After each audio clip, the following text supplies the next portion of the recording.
Hello students, good morning. Today we will start the revision of chapter 1st of physical world of class 11th physics.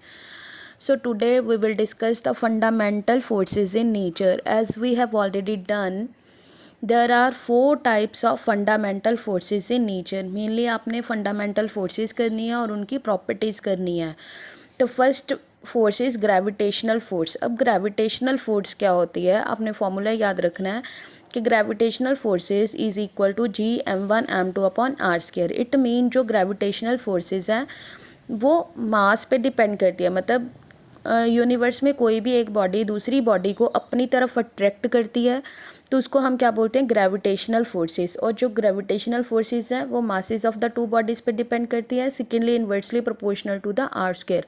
मतलब जितना distance ज़्यादा होगा उतनी ही gravitational forces week हो जाती हैं. तो आपने हमेशा याद रखना है कि जो सबसे ज़्यादा वीकेस्ट फोर्सेस इन नेचर है वो कौन सी है, ग्रेविटेशनल फोर्सेस. तो gravitational forces are the weakest forces in nature. Secondly वो मास पे डिपेंड करती हैं. आर स्क्वायर का मतलब होता है कि जो ग्रेविटेशनल फोर्सेस हैं वो इन्वर्स स्क्वायर लॉ को ओबे करते हैं. इन्वर्स स्क्वायर लॉ मतलब स्क्वायर ऑफ द डिस्टेंस. जो ग्रेविटेशनल फोर्सेस हैं वो वीक हो जाती हैं. तो प्रॉपर्टीज़ क्या है, these are attractive in nature, हमेशा अट्रैक्शन शो करती हैं. कंजर्वेटिव इन नेचर है, कंजर्व्ड रहती हैं. सेंट्रल फोर्सेस है, एक बॉडी के सेंटर से दूसरी बॉडी के सेंटर तक एप्लीकेबल है. डिपेंड ऑन मास, अभी पता है इन्वर्स के लॉ को फॉलो करती है. Last is weakest in nature, gravitational forces सबसे वीक होती हैं. Next is electromagnetic forces. पहले हमने बॉडीज़ की बात की थी और इलेक्ट्रोमैग्नेटिक फोर्सेस क्या होती हैं, कोई भी दो चार्जेस एक दूसरे को अट्रैक्ट या रिपेल करते हैं, उनके बीच में जो फोर्सेस होते हैं उनको हम क्या बोलते हैं, इलेक्ट्रोमैग्नेटिक फोर्सेस. इट मीन जो इलेक्ट्रोमैग्नेटिक फोर्सेस है वो चार्ज पे डिपेंड करती हैं, मास पे डिपेंड नहीं करती. अभी मैंने बताया कि दो चार्जेस एक दूसरे को अट्रैक्ट या रिपेल करते हैं. It mean electromagnetic forces are attractive as well as repulsive in nature. ये भी सेंट्रल होती हैं. कंजर्वेटिव फोर्सेस हैं, किस पे डिपेंड करती है, चार्ज पे डिपेंड करती है, इन्वर्स स्क्वायर लॉ को फॉलो करती है. मतलब दो चार्जेस का सेपरेशन डिस्टेंस अगर हम इंक्रीज करेंगे तो फोर्सेस क्या हो जाएंगी, weak. Next is 10⁻36 times stronger होती हैं दैन ग्रेविटेशनल फोर्सेस.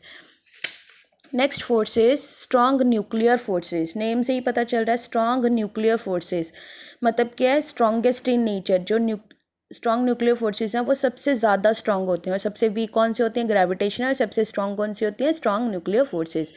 जो न्यूक्लियर फोर्सेस हैं, अब हमें पता है कि जो एटम है उसके इनसाइड में क्या होते हैं, प्रोटॉन्स, और इलेक्ट्रॉन्स जो है उसके अराउंड रिवॉल्व करते हैं.